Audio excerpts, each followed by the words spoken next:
Hello friends, my self Arun Sharma. जैसा आप जानते हैं, मैं हर बार अपनी वीडियोस में आपके लिए कुछ नई इन्फॉर्मेशन, चाहे वो हमारे बच्चों से जुड़ी हो, चाहे वो बच्चों के कैरियर से जुड़ी हो, उनको मोटिवेशन करने वाले थॉट्स हों या उनको देने वाली नई नई इन्फॉर्मेशन हो, वो लेकर आने की कोशिश करता हूँ। आज इसी सीरीज़ में मैं आपके लिए एक और नया थॉट ले गया हूँ। बहुत दिनों से यूट्यूब और अदर थिंग्स पे विवाद चल रहा है, स्कूल कब खुलेंगे, आज खुलेंगे, कल खुलेंगे, नहीं खुलेंगे, खुलेंगे भी या नहीं खुलेंगे, कैसे खुलेंगे, अदर थिंग्स सब अपनी अपनी प्रेडिक्शन दे रहे हैं। क्यों भाई? हमारे माननीय शिक्षा मंत्री रमेश पोखरियाल जी निशंक, इन्होंने इस विषय में क्या कहा, डायरेक्ट सुने आप, जस्टिफाई करें, आपको समझ में आएगा वो क्या कहना चाहते हैं। चाहे नीट जेईई पर विवाद हो या फिर नई शिक्षा नीति की बात हो या फिर स्कूल खोलने को लेकर सवाल हो, चर्चा के केंद्र में पिछले कुछ दिनों से भारत का शिक्षा मंत्रालय रहा। तो इन सारे सवालों के जवाब आज हम खुद शिक्षा मंत्री रमेश पोखरियाल निशंक जी से जान लेते हैं, जो हमारे साथ खुद ही हैं। जेईई और नीट एग्जाम्स को लेकर इतना विरोध हुआ, छात्रों ने विरोध किया, आंदोलन हुए, सोशल मीडिया पर इसके लिए हैशटैग्स चले, लेकिन सरकार क्यों नहीं मानी? अब हुआ कि साहब फाइनल परीक्षा नहीं होनी चाहिए। क्यों नहीं होनी चाहिए? फाइनल परीक्षा नहीं होगी तो जो डिग्री लेकर के जाएगा वो फिर भविष्य में उस पर ऐसा ठप्पा लगेगा कि वो कोरोना काल की डिग्री है, ये बिना एग्जाम की डिग्री है। अब जेईई और नीट एक वर्ष क्यों खराब करें हम बच्चों का? आखिर क्यों? ये परिस्थितियां तो बहुत लंबी चलेंगी। हाँ, कुछ लोग उसको लेकर के राजनीति करने की कोशिश की। हम लोगों ने उनसे भी अनुरोध किया। कुछ लोग सुप्रीम कोर्ट तक भी गए और एक बार गए, सुप्रीम कोर्ट ने उनकी याचिका को खारिज कर दिया। दोबारा फिर रिव्यू में गए और सुप्रीम कोर्ट ने साफ साफ कहा कि ये बात ठीक है कि ये संकट का काल है, समय है, लेकिन जिंदगी ठहर तो नहीं जाएगी। एक घटना ऐसी हुई जिसमें एक जो रिपोर्ट हमारे पास आई, बिहार के ही एक छात्र हैं संतोष कुमार, 24 घंटे का सफर करके परीक्षा केंद्र पर पहुंचे पर 10 मिनट लेट पहुंचे। ऐसे छात्रों का भविष्य क्या होगा? और खासतौर से ये बात हुई कि इस जो परीक्षाएं हुई नीट और जेईई की, इसमें इस एक तबके का सिर्फ ध्यान रखा गया और जो कुछ राज्य हैं जैसे बिहार और असम, उनके बच्चों का ध्यान नहीं रखा गया। नहीं, गलत है। ये बिल्कुल सिरे से खारिज कर रहा हूं मैं आपकी इस बात को। इतना ध्यान रखा गया और ये राज्यों का काम था, इसलिए राज्यों के मुख्यमंत्रियों से मैं निरंतर निवेदन कर रहा था। बच्चे तो उन्हीं के राज्यों के हैं, तो उदाहरण के लिए एक छुट कोई हो सकता है, लेकिन 99.99% पूरे देश के अंदर अच्छा हुआ। लेकिन शिक्षा मंत्रालय के जो आंकड़े हैं उसी के हिसाब से 8,58,000 छात्र थे जिन्होंने एडमिट कार्ड डाउनलोड किया था, इसके लगभग बराबर थे, लेकिन सिर्फ 6.5 लाख के करीब आए परीक्षा देने। तो इसमें 2 लाख के करीब का गैप आता है। उन बच्चों का क्या होगा? संतोष कुमार जैसे छात्र का क्या होगा? ये आपको समझना पड़ेगा कि जिन्होंने उस समय किया होगा, निवेदन किया होगा, उसके और इसके बीच में राज्यों की बहुत सारी संयुक्त परीक्षाएं हुई जहां बच्चा निकल गया। तो बच्चा जो पढ़ रहा था उसने देनी थी परीक्षाएं। और जिस घटना की आप बात कर रहे हैं, यदि पीछे के समय जाएं तो उससे ज्यादा ही घटनाएं हुई होंगी ऐसी परिस्थितियां। एक सवाल ये भी उठ रहा है कि परीक्षाएं जल्दी कराने से प्राइवेट प्लेयर्स को इससे फायदा पहुंचा है। मुझे मालूम नहीं कि कौन क्या सोच रहा है। मैं तो सिर्फ ये सोचता हूं, मैं अपने बच्चे को देखता हूं, मैं अपने देश को देखता हूं, उसका भविष्य देखता हूं। और उनको ये जवाब मिला, जो 90% बच्चे बैठे और जिन्होंने परीक्षा दी। बात कर लेते हैं अब शिक्षा नीति की। कई लोग ये कह रहे हैं कि नई शिक्षा नीति से शिक्षा का भारतीयकरण होगा, डीकोलोनाइजेशन होगा। पर फिर एक सवाल ये भी उठ रहा है कि क्या इससे शिक्षा का आरएसएसीकरण होगा? क्या आरएसएस का एजेंडा इसके बहाने लागू किया जा रहा है? कहां पर लागू है वो बताइए ना। ये भारत है, मैंने अभी कहा ना, ये नेशनल भी होगी, इंटरनेशनल भी होगी, ये इम्पैक्टफुल भी होगी और ये इंक्लूसिव भी होगी। उसको यदि कम समझ में आ रहा होगा किसी को तो उसको दोबारा पढ़ना चाहिए, मेरा ये सुझाव होगा। ये शिक्षा नीति निश्चित रूप में भारत केंद्रित होगी है, लेकिन ये अंतरराष्ट्रीय फलक पर उसके शिखर पर पहुंचने वाली नीति है। लेकिन फिर इसमें इंफ्रास्ट्रक्चर पर बात क्यों नहीं हुई? आज भी देश में ऐसे स्कूल हैं जहां बच्चे टिन की छत के नीचे पढ़ते हैं या पेड़ों के नीचे पढ़ते हैं। उसमें कई बीजेपी शासित राज्य भी हैं। अपने अपने राज्यों में उनको भी चिंता है लेकिन आप पीछे के समय से देखेंगे और आज के समय में देखेंगे तो जमीन आसमान का अंतर आपको नजर आएगा।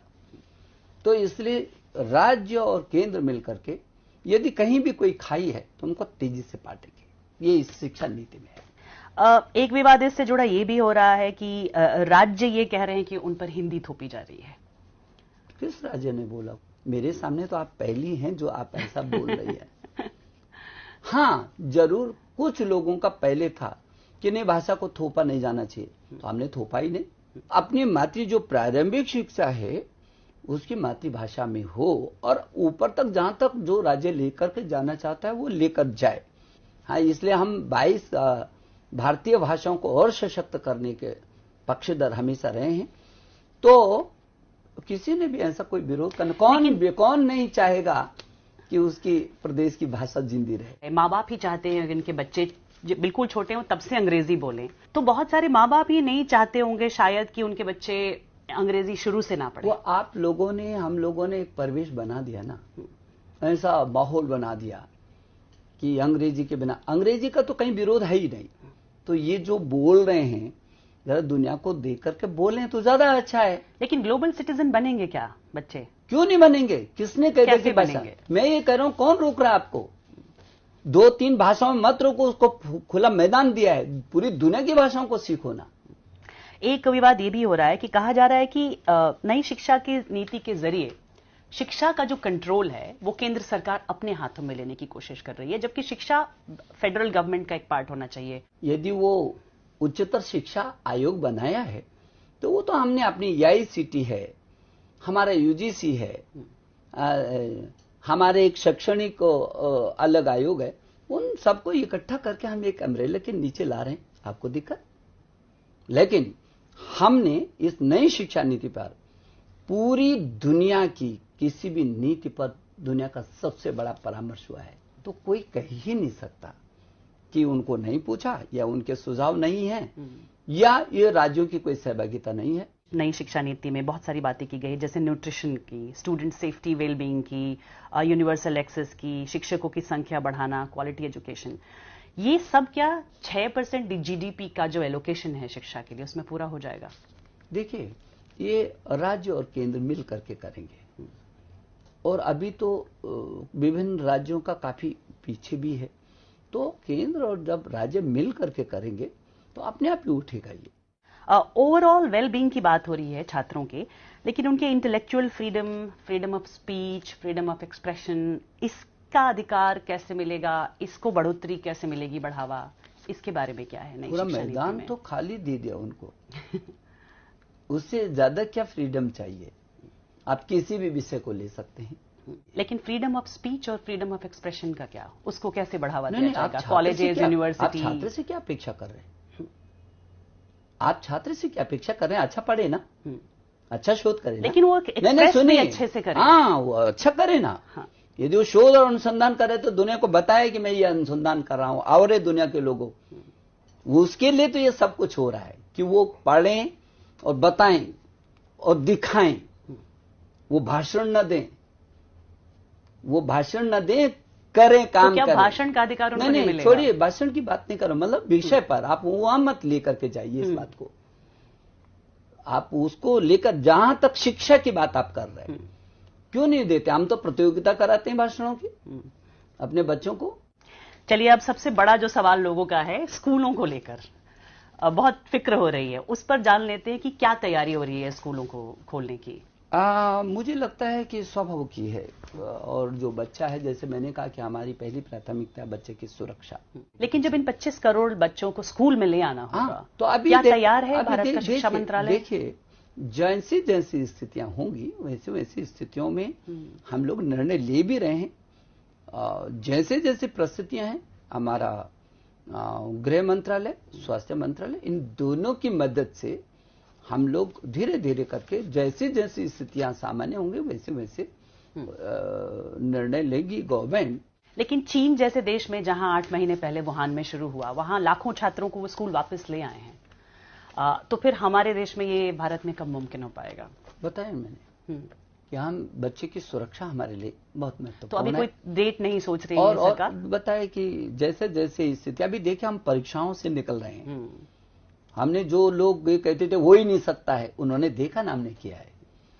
और अभी हम बच्चा घर पर ऐसा नहीं कि बैठा हुआ उसको पढ़ा रहे हैं हम, तो हमने बच्चे को बिल्कुल पकड़ा हुआ है। और जैसे स्थितियां सामान्य होंगी वैसे और अगर निर्णय स्थिति इस लेंगे। साल सामान्य नहीं हुई तो क्या ये एश्योरेंस दिया जाएगा कि बच्चे का साल बर्बाद नहीं होगा और पढ़ाई नहीं, पूरी बच्चे होगी का उनकी? साल तो हम बर्बाद कर ही नहीं रहे। हम्म, हमने तो ताकत के साथ किया ना, प्रमाण भी दिए कि हम बच्चे का भविष्य को प्राथमिकता देते हैं और उसकी सुरक्षा को। उसका साल हमने बर्बाद कहाँ होने दिया, बताइए ना।